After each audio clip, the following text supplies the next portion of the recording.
I would like to acknowledge the Guringai people and pay my respects to the elders both past and present. The Guringai people are the traditional owners of this land where we meet today. Have you ever taken a moment to ponder what you've learned along the way? Joining us today is Gunter Swoboda, a psychologist, author and speaker who has dedicated a significant portion of his life to working with men and boys. Welcome to Sharing Stories, Changing Lives. The host, Karen Sander, has the privilege of interviewing individuals from all walks of life, each with their own powerful and inspiring stories. The guests share their life experiences, and in doing so, they celebrate the transformative magic of storytelling. To learn more, visit www.thestoryroom.au and explore the private membership area, the Backstage Pass. One of his notable works is titled Making Good Men Great, Surfing the New Wave of Masculinity, and he's also produced a thought-provoking social documentary, Masculinity That Inspires Change, which delves into the evolving concept of manhood in the 21st century. With expertise in psychotherapy, counselling, coaching, speaking and authoring, as well as the development of the men's program, Gunter is today going to share valuable insights gained on his journey. And I need to mention, he's an avid surfer, drawing much inspiration from his deep connection to the ocean. But I almost forgot, Gunter loves music. So welcome, Gunter. Thank you very much. Let's dive right into this discussion on what you've learned along the way. And you have a unique perspective as a psychologist, an author, a speaker, and a surfer. Could you please share with us the journey of your career and elaborate on some of the specific realms of psychology that brings you the most satisfaction? Okay, that's a biggie. That's a big topic, and probably I need to start with my migration experience to Australia, because that's where I got in touch with the ocean. I come from a landlocked country, Austria. Grew up in an urban city, Vienna, beautiful, historical, blah blah blah. And then my parents, in all their wisdom, decided to pull me out of school, and we're going to Australia. I was 12, so it was a bit of a both culture shock, but also just a shock. So we arrived here, and the friends that we had here took us to the beach for a picnic. And I saw the ocean and I fell in love. It was like July, but I still went in for a swim with no wetsuit. So cast that forward, I went through high school locally. Schooling, the academic side didn't seem to really click here because I didn't speak English very well. I had German and I had schoolboy French, but no English. So that took a while to learn. And one of the things I took out of that was that anything pretty well is insurmountable if you stick with it. And that stickability thing's always sort of stood in my good graces in a way. It's got me through lots of stuff. So I wanted to be a marine biologist, good fit for a surfer, basically, who was also playing music. But again, everyone kept telling me, hey, there's no money in being a musician unless you get to the top.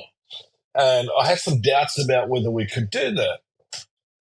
Not for any other reason than it was such a competitive field. The careers counsellor in year 10 told me there's no jobs in marine biology. Go away, think about something else. Well, I had no backup.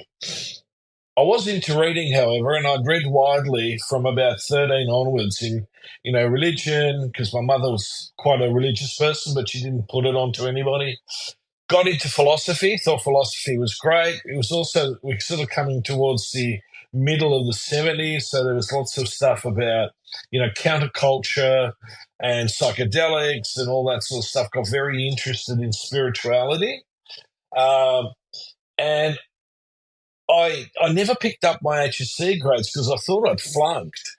And in hindsight, in hindsight, I should have, because when I look at my school reports that I found recently in my mother's belongings, I actually wasn't doing too badly. So I could have pulled together a fairly good ATAR. Right now, there is a very, very important lesson for boys and men in this, right? Because I just assumed, I didn't actually gather any information, I decided, well, I'll try to keep this away from mum as long as possible because she's going to go ballistic. On the last day of January, she hands me basically a little ad to go for a job, and it was in a bank. 2 years in the bank, and I was cooked. Right, I was done. It was a little bit different from marine biology. Yeah, well, it was cutting into my surfing. The band had disbanded basically at this stage, so life was looking a little dim. A mate of mine calls me and says, I've got to go to uni. I've got to attend a 2-hour lecture, but then we can go for a surf, on the south side. And I went, yeah, that sounds pretty good. Took a sickie, as you do. And within 10 minutes, he was asleep. And I was just captivated by the topic, which was Introduction to Psychology. Well, there you go. I came out of that lecture hall going, how do I get in? Right? And all I could figure out was I don't have an HSC, so what's it take? So at the time, mature age entry was 26, which seemed like an age away. And the only other thing I could think of was to go to TAFE, but I wanted to shortcut it. And the only 1-year HSC program was at Ultimo TAFE in town. And so I signed up for that, which was actually, it proved to be a really difficult year. So that was my entrance into uni. I actually did really, really, really well. Because by that stage, I sort of learned to focus a little bit, not just on the surf and doing surf checks. And so I got in and I signed up at Macquarie University. And when I enrolled, she looks at me, the academic advisor looked at me and she says, are you doing a psych major? And I went, yes. Philosophy, as my second major. And she goes, you can't be. And I went, what? It was like an earthquake had hit. And she said, there's no statistics in this program. Didn't you check with anybody? Now, here comes the lesson. One of the things I missed out on was asking for help. I always had to figure things out for myself. So I had gone through this journey without ever reaching out and going, how do I do this? What do I need to know? It was like on my own reconnaissance. And this is pre-internet, so it was pretty sparse. Yes. So the lecturer told me, just sign up, because he saw me, because I wasn't going into a spin, the shortest career in psych ever. And so I did. And it freaked the hell out of me because mathematics was never my strong suit, so I just always winged it. And I literally, and this comes back to a little conversation you and I had, I literally developed performance anxiety. So I became very, very fluent in anxiety, but not necessarily how to deal with it. And when he said, you need to go and see somebody, there was the light bulb where I went, that's probably not a bad idea.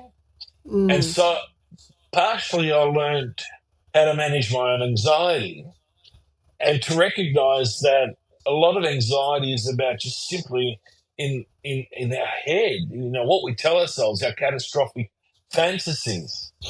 But the problem with it is it comes with these intense physical reactions. Like, the day of an exam, I'd be dry reaching in the shower. Yeah, wow. And then I'd step into the exam room, look at the exam paper, and it was hieroglyphics. I thought I'd signed up for ancient history. Yeah. So it really, my own personal experience in that really taught me that there is, in essence, a process that we need to learn. Now, I'd also gotten into Zen Buddhism way before, at about 16, 17. And a lot of the stuff that I was learning in counseling, I could translate into principles out of Zen. The whole mindfulness, the working with the breath, staying in the moment, all those sorts of things become very, very valuable. So needless to say, I did statistics for 4 years, which, in hindsight was lunacy, but it worked. I'm still not the best statistician. I'm far better at psychotherapy and psychology, but I can find my way around a research journal. So there's another a hat that you're wearing, and I take my hat off to you because maths wasn't one of my best subjects either. And I did look at my HSC results, Gunter, and I wish I hadn't. And it's like, I remember that day, and it's like, 2,000 dinosaur years ago, and it probably still plagues me today. But yeah, it's a very interesting story you have. Gunter, you've worked with men and boys. What have you learned about your own masculinity that has profoundly influenced your therapeutic approach? Okay, so let me structure that a little bit in the sense that I was never I grew up with a very strong mother who you respected, right? And you loved, right? But this was a woman who survived World War II in Vienna, bombs going off, people getting abducted by, soldiers, all that sort of stuff. So I didn't recognize until I started doing psychopathology at uni that she actually suffered from PTSD. And a really close friend of mine, his mother was in the same boat. She was German. And we would compare notes about our mothers, and they're a little off, but we're not quite sure how. It's just you didn't mess with them because life was not worth living if you messed with them. So one of the things that I learned was that there is really no difference between men and women other than biological in a sense. That women can do whatever men can do. Yes, men are somewhat stronger, but often women are smarter in working that one out. So you can move furniture in the house without having a male to do it for you. And you go, Mum, you shouldn't. It's just the drawers made out of oak. It weighs a ton. Why didn't you ask for help? Because I can do it. Oh, okay. No argument. So I grew up in a space where the traditional stereotypes around masculinity and femininity really weren't reinforced. I learned some of that at school, but it somehow didn't click. And so when I started working with men, it was with combat veterans from Vietnam with post-traumatic stress disorder, complex post-traumatic stress disorder. And, a lot of these guys not only were physically injured, but they were psychologically injured, but also morally injured. They were forced to do things which went right across their moral code. And so no one was talking about the moral injury. We were talking about, the physical injuries and the psychological injuries. And I started looking at what the discrepancy was here. And I began to understand that we, in our culture, operate on a level of socialization for boys and men that doesn't help them in crisis, because we are fundamentally quite rigid. We have very fixed ideas and beliefs and attitudes about how we're so different from women. Okay? And it leaves us being quite inflexible, right? And rigid. And I went, well, the whole point of treatment in psychological treatment is that we need to learn flexibility. We need to be able to get, out of our standard behavior pattern into new behavior patterns. But that behavior is not just my interaction with the world, it's actually what's going internally. So my thinking fundamentally is a behavior, and we get addicted to that. So if you're used to catastrophizing, if you're used to ruminating on stuff, it's like an addiction. You keep doing it, even though sort of somewhere in the background that that's really unhealthy. But Mm, the other thing mm. that I found was the the issue with boys where they were modeling towards men that had some seriously negative traits. And it's gotten worse now in recent years with social media than it was when I Oh, started working with teenagers. yeah. So we've actually gone backwards. We haven't gone forward. Mm, Um, yeah.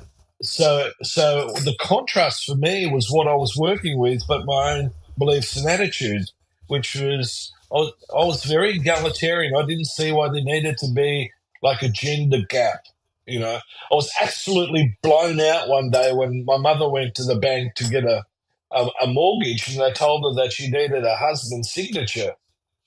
Right? And I was like, Yeah. what? You're the Yeah. one who's working. You're making more money than dad. How is it that you need a signature by dad? And she was incensed as well. She was just right, like didn't Yeah. hear the end of that for a while. And then I started looking at the sociological aspect and the historical aspect. And by the mid to late 90s, I realized that a lot of the mental health issues that we as men were facing were actually steeped in how we're being socialized. It wasn't biological, it wasn't genetic. It was we sucked up an ideology that was toxic. And Mm, that's how it started. By sort of early 2000s, I was starting to formulate this as more of an idea. And it also had an impact on me because I recognized, because I started really deeply introspecting, I started to realize by this stage I was a dad, we had kids in the 80s, and I wasn't typical as a dad either. I was, I'm the one who gets clucky, like I love babies, and a lot of people would look at me and go, "You're a bit weird." My because I couldn't get a job as a psychologist because of the first yeah. recession, my wife went back to work. She says, "Look, I can go back to work, no problem. You stay home, look after our daughter, and you know, problem solved." What a Yeah, great okay, no thing for problem. you. So here's me in the mid '80s, the primary caregiver to my daughter for about a year, right? And Um, had a really bad time with the mothers group. they didn't accept you. They wanted you to wear a skirt. No, that was the netball. That was the netball umpire. I got told off for being a little bit too lively on the sideline. Oh dear. But no, there were a number of women who thought what I was doing was fantastic, but there were a number of women who would just go, "Can't you get a job? How do you Uh, think that makes your wife feel?" yeah, And I like, okay, exactly. well, I was a bit blown out. So needless to say, my daughter and I never went back Mm, because I was sort of like, I don't need this. yeah. Um, but again, I saw then the impact of how we're socialized on women, and more I started to pick up on these very subtle gender-based messages that are actually, toxic. Now, I don't talk about toxic masculinity because I don't like the term, but Mhm. it's the ideology patriarchy that we are based on, founded on in our culture is really bad. In fact, I often And say it kills more men than it often does women. well, it must also vary from culture to culture, um, where it's more. Sometimes it's more, very male dominated and more Mm. rigid for women. But we're not going to go there today. No, no. For me, my insight into who I am as a man actually became more that I'm not, in a sense, locked into being a male. I'm locked Yeah. into being a human being, Mm. you know. Which makes a lot more sense, doesn't it? It's like, Yeah. but you've got a lot of people to work with on that, because a lot of people aren't locked into it. I mean, there's millions out there that All you right. know uh, that are exactly that way. Um, they're locked into their own gender and not that we're human, as so to speak. If you're interested in getting more involved in our community, connecting with people who share your interests, you can do this by visiting our website at www.thestoryroom.au. Look, I've been listening to your podcast. I listened to a couple the other day on Inspire Change with Gunter, and you make it really easy for the ordinary person, I'm putting my hand up, to understand the topics that you address, like ADHD and generalised anxiety. They were the two that I was listening to. So reflecting on your podcast, can you share lessons from your personal life that resonated strongly with the audience and initiated a broader conversation on change and self-improvement? Yeah, I think, one of the things that there's a lot of stuff that I wanted to bring to my audience, really. But the main thing was I never liked how in philosophy and psychology, we almost have a different language that no one else can understand unless you're trained in it. And that irritated the hell out of me. I used to get really annoyed at uni saying, well, why can't we we can use normal day-to-day language to describe a lot. Yes, there is the need for technical language, but we overdo it at times, especially in philosophy. Philosophy is almost inaccessible, right?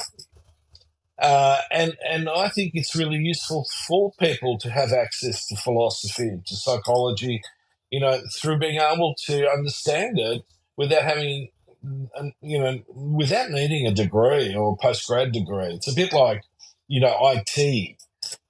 We should never let, engineers loose on designing a remote control. It's ridiculous. Keep it simple. Yeah, And one of the the KISS lessons. principle. Yeah, absolutely. And, for me, that's fundamental in life. If I can't explain it simply, then I need to rethink what I know. Does that make sense? Yeah, absolutely. It's like when you go to a lawyer and they tell you something and you're going like, can you just explain that to me? Pretend it's, that I'm a real dummy. Yeah. I do that with my accountant all the time. So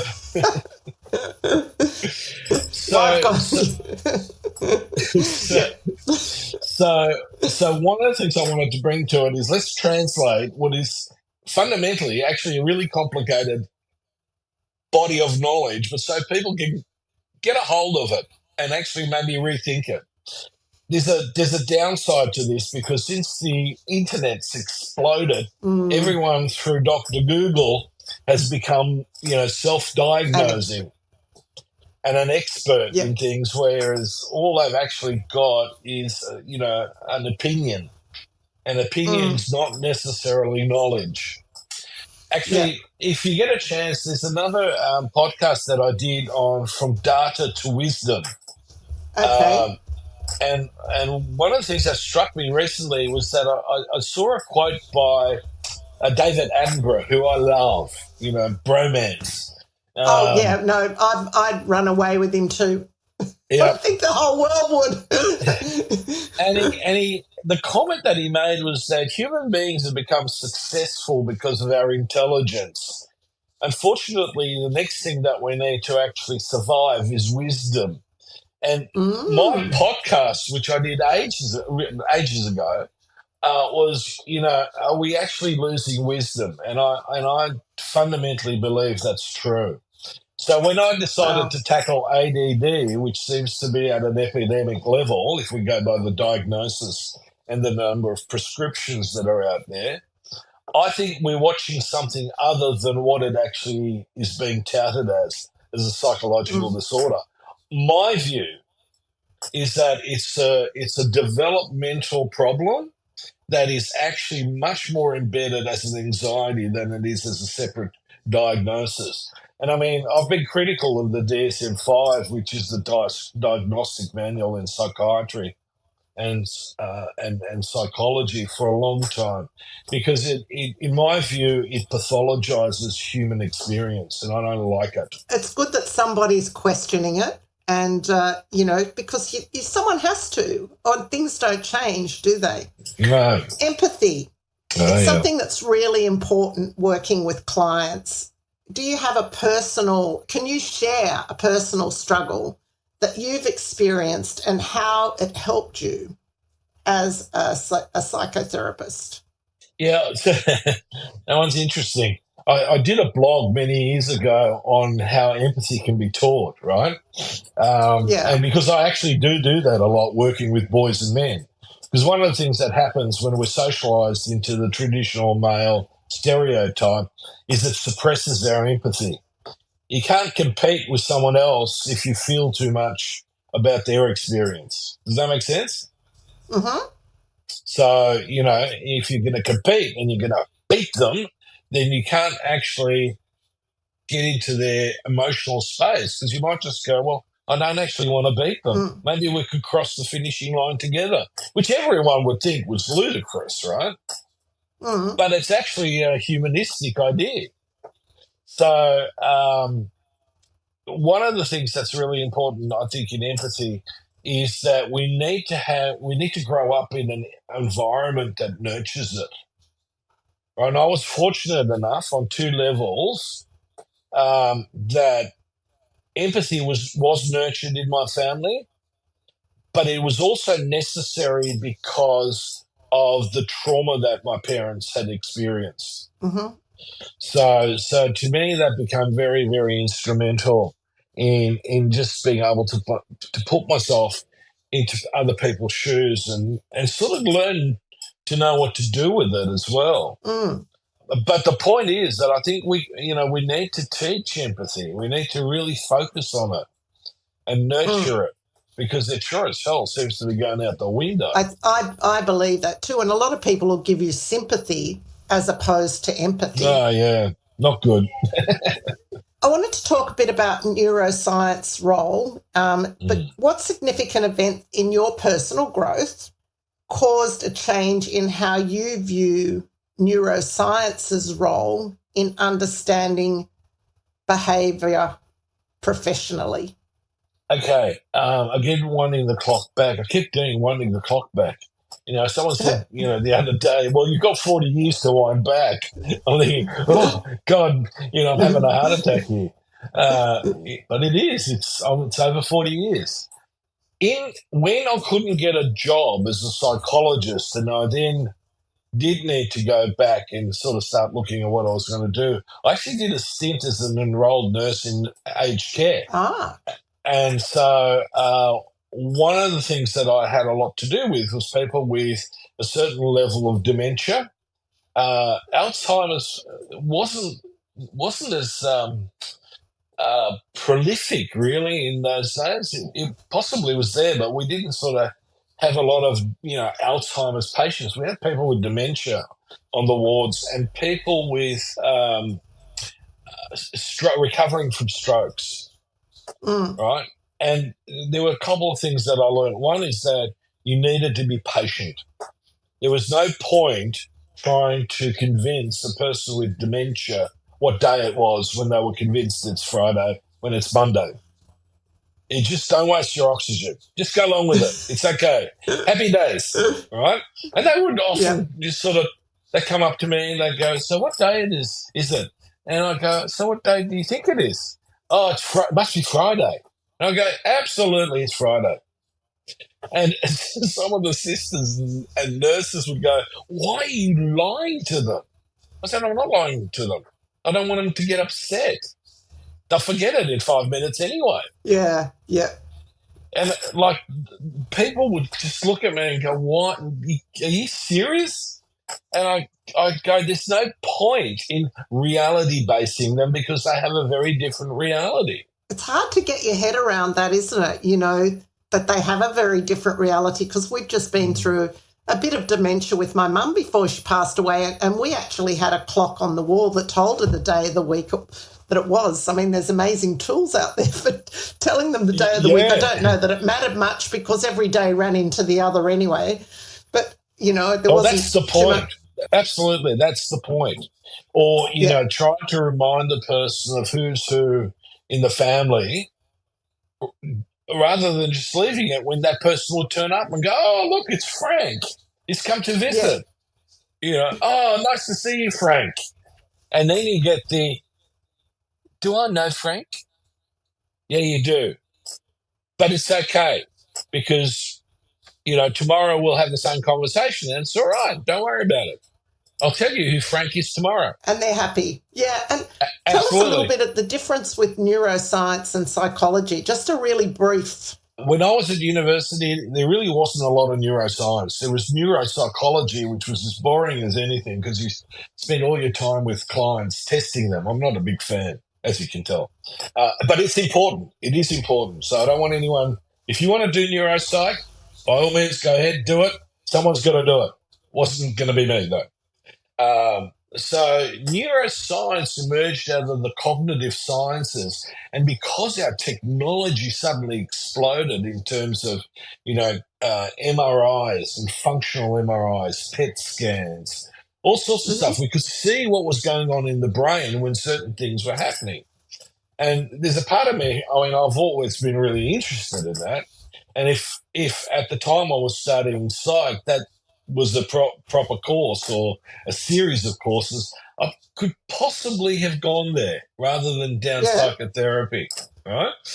I like technology. I like tinkering with stuff. So this had a certain appeal.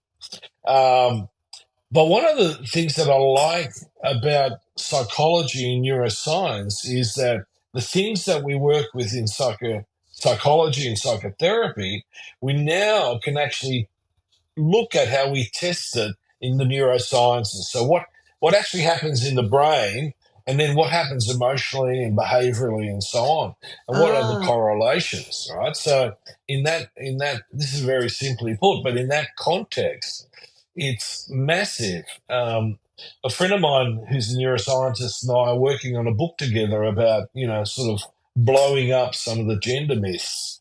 And I come at it from a psychological perspective and sociological perspective, and he comes at it and goes, yep, this is what the science tells us.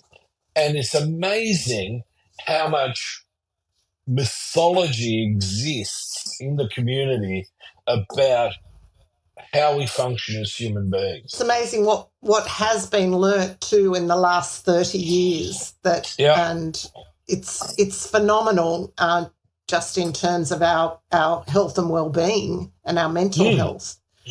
Yeah. You love surfing. Have you been for a surf today? No. I've been grounded basically because I've had shoulder replacements. So I've just started swimming again. So, which is sort of going okay. I've got a mat, a kneeboard, and my stand-up paddleboard, and it's that succession that I'll be getting back in the ocean because I need to build my strength up. Did you go and look at the ocean today? Yeah, it's all right. Bit choppy, but I do a surf check every day. It was a bit hard after the last surgery because I was sort of a bit over it, and I'm going, I've got another 9 months before I can go out in the ocean again. So I got a bit boring.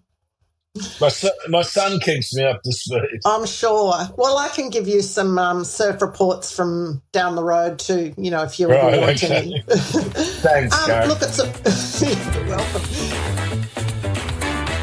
If you're interested in getting more involved in our community, connecting with people who share your interests, you can do this by visiting our website at www.thestoryroom.au. It's a well-known fact that you love surfing and music. What are some of the most profound lessons or insights that you've gained along the way, and how have they shaped your current perspective on life and career? Probably the first thing is if you want to do either of them, and if you want to do them well, you need to stick with it. Repetition is everything. And it doesn't matter to what level you can get, it's still always repetition is everything. There's a place when body memory kicks in, muscle memory, but that only takes you so far. You need to keep practicing, and it doesn't matter whether that's music or surfing, and I'm sure it applies to other things as well. First one. Second one is if you want to do something mindfully and be in the flow, both of those teach you exactly how to do that. Because if you overthink either one of those, it gets artificial, mechanical. And so, that whole notion of going with the flow, and it doesn't just apply to music or surfing. I think that we need to think about how to be in flow with our life. And a lot of us are not. We keep fighting it, or we keep, trying to reinvent the wheel, or, if you had 3 failed marriages, you need to start looking at what you're bringing to the table here. And I'm not being funny. I'm just saying, to me, there is an immense value in learning and practicing and cultivating the art of living. And we don't do that. We're too busy learning and cultivating how to do shit. And that's even more so today because there's all this new shit to learn all the time. It's like it's constant. It's why many of us have become very good friends with Google and YouTube. I'm constantly learning, through those 2 modes. But I want to go back to your surfing and your water journey and keeping you in flow. For me, swimming in the ocean brings me back to flow because while I'm in there, I like to just think about, and feel what's around me. And sometimes, Gunter, I watch my hands go through the water and I just watch the water gliding over my nails. And to me, it's like mercury. It's like, just the way it falls over your hands. It's beautiful. And I really enjoy that. So, I don't surf, but I have an understanding of what it feels like to be in the water and how wonderful it is. Of course, not everybody lives near the water. No, but you can do it through other means as well. And I mean, the important one, and this is where I often use it as an analogy, is imagine doing that with thoughts and feelings that you find disturbing. It's just allow them, like mercury, to fall off your hands. That's a really good technique. I'll have to think and sort of conjure the mercury on my fingers. I'd love you to share a personal story or experience that you haven't talked much about before and how that has impacted your journey. I think probably the biggest lesson is the one that I started off with, which, the biggest impact was my capacity to put my hand up for help. And like in my relationship, to consult with my partner. I never actually thought about it concretely or consciously, but I would sort of make unilateral decisions about myself, not about the 2 of us together, but certainly about myself. And then later on realised that, hang on a minute, that actually had a major impact on both of us, and a lot of times not for the better. Yeah. And with that is not ever be rigid about what I think I should do. I needed, I'm very good philosophically and in my work to be flexible, but I had to learn that flexibility internally. I had several major wake-up calls. And sometimes I go, geez, you were a bit of a slow study on this stuff. Fortunately, my partner's still in my life. She's been in your life for umpteen thousand years. How many years have you been married? We've been together 40.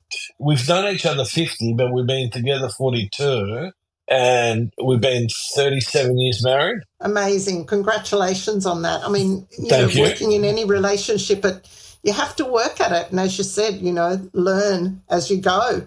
Look, what advice do you have for parents of boys? Okay. Don't under-nurture them and don't over-nurture them. And this is particularly with mums. Boys actually need more nurturing in some respects than girls. I've brought up a daughter, and I mean, she's a very fierce unit. I mean, I wouldn't like to cross her at any time of day. She really holds her own. She's a very strong, very powerful human being. And one of the things that I know as a father of a daughter is that we need to be really present with girls. We also need to do that with boys, but we also need boys more so than any other way, allow them to sort of learn and emotional language. Telling them to look, buck up and don't cry, or you'll get over it, is not helpful for most boys. It just slots them back into that rigidity of traditional ideas of being a man. Because they do, by the time they're sort of early teens, they're wondering about that. So as a dad with a boy, for example, I need to be able to give that boy lots of different experiences, but also I don't do for them what they can do for themselves. I got conned by my 4-year-old with tying shoelaces. I didn't think he could tie shoelaces. And, we were trying to get out the door, and my wife one day said, "Why are you doing his shoelaces?" And I went, "Because he doesn't know how to do them." And she goes, "Yes, he does. He always does them." And I'm looking at him, and he's got this angelic smile on his face. And I'm going, "You con artist." Now, Yeah. kids aren't manipulative. They're opportunistic. If you can get away with it, the path of least resistance, off you go, right? So boys in particular need to learn boundaries. They also need to learn consequences. I watch parents go through hoops and massive conflict in the family trying to get boys to do homework. Why bother? My role in the family is to have relationships with my kids. This just alienates them. And there's really no academic evidence that shows that homework actually makes an ounce of difference in terms of academic success. And I'm very blunt, and a lot of people will take umbrage to this, but if you've got to study your backside off till you get blisters, you're not going to be fit for uni anyway. And I think we're forcing boys into roles that they either don't want to do, and I can relate to that. Right? I went to uni out of choice and because I was highly motivated. But a lot of the boys that I work with are there because that's what dad does, or that's what mum and dad expect. And everything else is also devalued. If you go to a private school, you're not going to get a lot of brownie points for being a carpenter. And I think that's disgraceful. Well, it's interesting hearing your perspective on this as a psychologist and psychotherapist, because I think a lot of people get caught out with what the Joneses are doing next door. Yeah, and social media just makes it worse. We have status anxiety at the rate of an epidemic in our culture. Everything's based on, status and prestige and, acquiring material wealth. And I know as a therapist and as a psychologist, people who have all that stuff are still aren't necessarily happy. So life becomes like a performance that we're meant to deliver, rather than, as I said earlier on, is to go with the flow. Learn how to live in the flow. And if you're doing something, now obviously there are constraints. Not everybody can do for a living what really, gives them joy and happiness and fulfillment. But I know people who do what I consider to be, jobs that I couldn't do, like, say, for example, cleaning, or, not that I'm not good at cleaning, but I can't see myself doing it 40 hours a week. But they're content with that. They've made their peace with what they do. And I think that's a wonderful thing. The problem arises when we're trying to live according to someone else's judgment. Oh, why are you being a cleaner? Or why are you a plumber? Oh, you don't want to be a plumber. Or you don't want to be a tradie. You have to be an executive. It's a lot of pressure, isn't it? Are you working with many people at the moment? How do people find you if they want to know more about what you're doing? So the easiest thing is go to Google.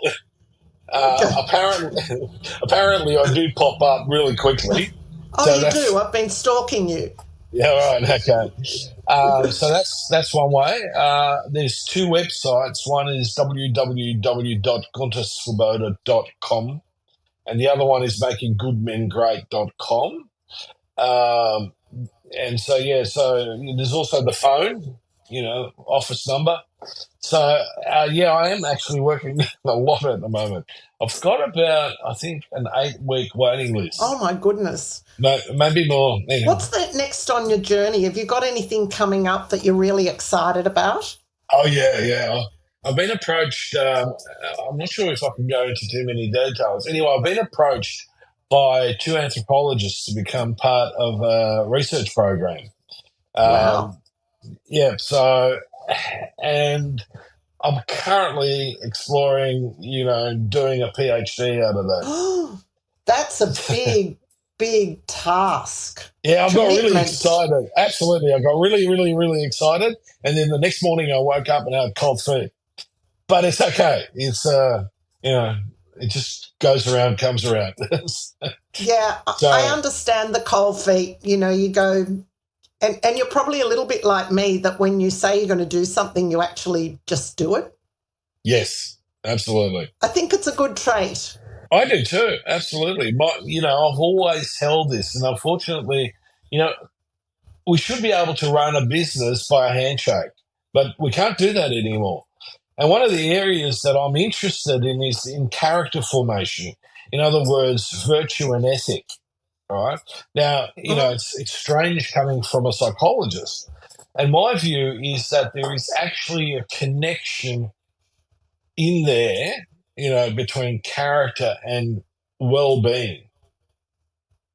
And I'm hoping to be able to explore that more deeply, because we're sure as hell losing not just empathy, but we're also losing virtue and ethic in our culture. I mean, if we look at, bullying, harassment, people ripping other people off, I think we need to start thinking about that. We talked about what a neuroscientist does and what a psychologist does. And you've just mentioned an anthropologist. What's their role? Oh, there's a whole. When I was at uni, there was only sort of one definition of anthropologist, which was looking at human evolution and the interaction with human beings with each other in the environment. That thing's now developed. Like there are psychological anthropologists, biological anthropologists. There's a whole range of areas of anthropology that have opened up, and I think anthropology, probably more so in some respects than sociology, is a good topic area for psychologists to explore, because we need to shake up our biases, that we bring to the table, whether they're cultural biases, gender biases.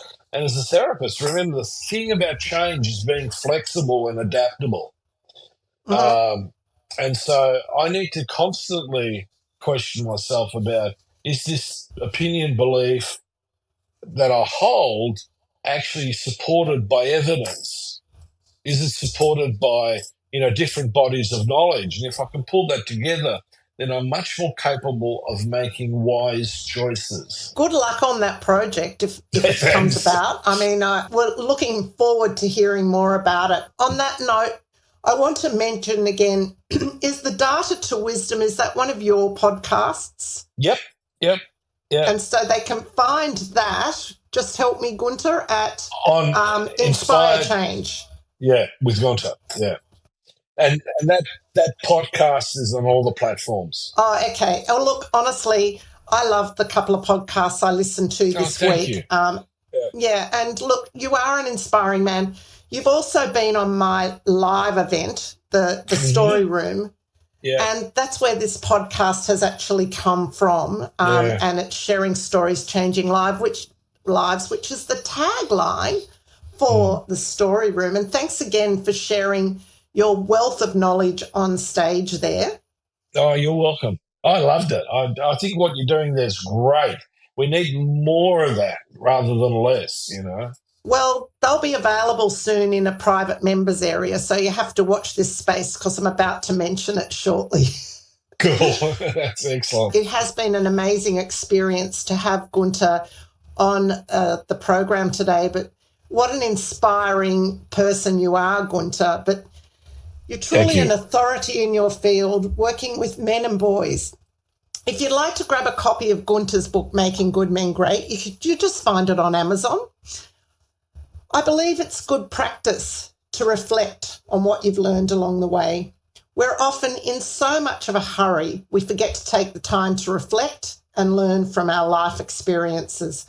So why not find a quiet space and make a list of the things you've learned along the way? And I'm sure you'll be surprised at all that you have learned. And if you have a favourite inspirational story, go to the website and send it to us. Once again, thank you to Gunter for joining us today. Thank you. And I leave you with an anonymous quote based on the themes, lessons I've learned along the way. Celebrate the lessons you've learned along the way, for they are the stepping stones to wisdom that guides your journey. Thank you for tuning in to Sharing Stories, Changing Lives. We'd like to invite you to support us by purchasing a Backstage Pass, costing about the same as 2 cups of coffee each month.